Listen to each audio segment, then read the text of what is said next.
I'm not an inspirational speaker. I've never lost a limb on a mountainside, metaphorically or otherwise, and I'm certainly not here to give career advice because, well, I've never really had what most would consider a job.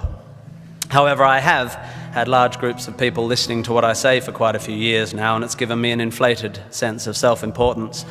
So I will now, at the ripe old age of 37.9, bestow upon you 9 life lessons. 1, you don't have to have a dream. Americans on talent shows always talk about their dreams. Fine, if you have something you've always wanted to do, dreamed of, like in your heart, go for it. After all, it's something to do with your time, chasing a dream.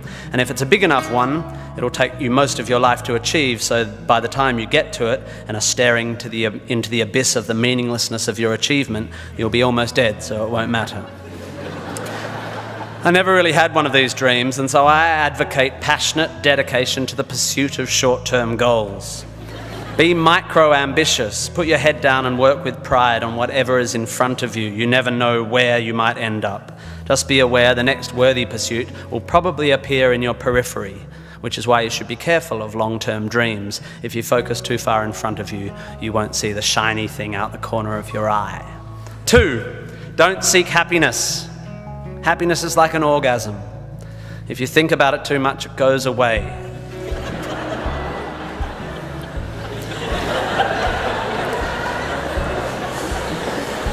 Keep busy and aim to make someone else happy, and you might find you get some as a side effect. We didn't evolve to be constantly content. Contented Homo erectus got eaten before passing on their genes. 3, remember, it's all luck. You are lucky to be here. You are incalculably lucky to be born. Understanding that you can't truly take credit for your successes, nor truly blame others for their failures, will humble you and make you more compassionate. Empathy is intuitive, but is also something you can work on intellectually. 4, exercise. I'm sorry, you pasty, pale, smoking philosophy grads, arching your eyebrows into a Cartesian curve as you watch the human movement mob winding their way through the miniature traffic cones of their existence. You are wrong and they are right. Well, you're half right. You think, therefore you are, but also you jog, therefore you sleep, therefore you're not overwhelmed by existential angst. You can't be can't, and you don't want to be. Play a sport, do yoga, pump iron, run, whatever, but take care of your body. You're going to need it. Most of you mob are going to live to nearly 100, and even the poorest of you will achieve a level of wealth that most humans throughout history could not have dreamed of. And this long, luxurious life ahead of you is going to make you depressed. 5, be hard on your opinions. A famous bon mot asserts that opinions are like arseholes, and that everyone has one. There is great wisdom in this, but I would add that opinions differ significantly from arseholes, and that yours should be constantly and thoroughly examined.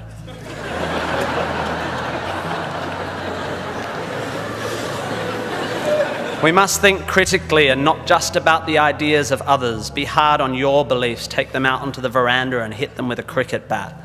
Be intellectually rigorous. Identify your biases, your prejudices, your privileges. Most of society's arguments are kept alive by a failure to acknowledge nuance. We tend to generate false dichotomies and then try to argue one point using 2 entirely different sets of assumptions, like 2 tennis players trying to win a match by hitting beautifully executed shots from either end of separate tennis courts.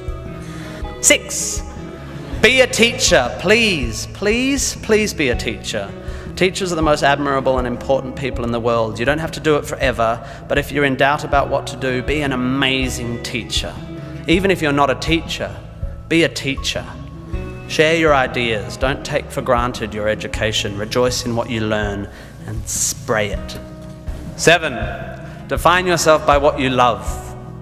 I found myself doing this thing a bit recently where if someone asks me what sort of music I like, I say, well, I don't listen to the radio because pop song lyrics annoy me. Or if someone asks me what food I like, I say, I think truffle oil is overused and slightly obnoxious. And I see it all the time online, people whose idea of being part of a subculture is to hate Coldplay or football or feminists or the Liberal Party. We have a tendency to define ourselves in opposition to stuff. As a comedian, I make my living out of it. But try to also express your passion for things you love. Be demonstrative and generous in your praise of those you admire. Send thank you cards and give standing ovations. Be pro stuff, not just anti stuff. 8, Respect people with less power than you.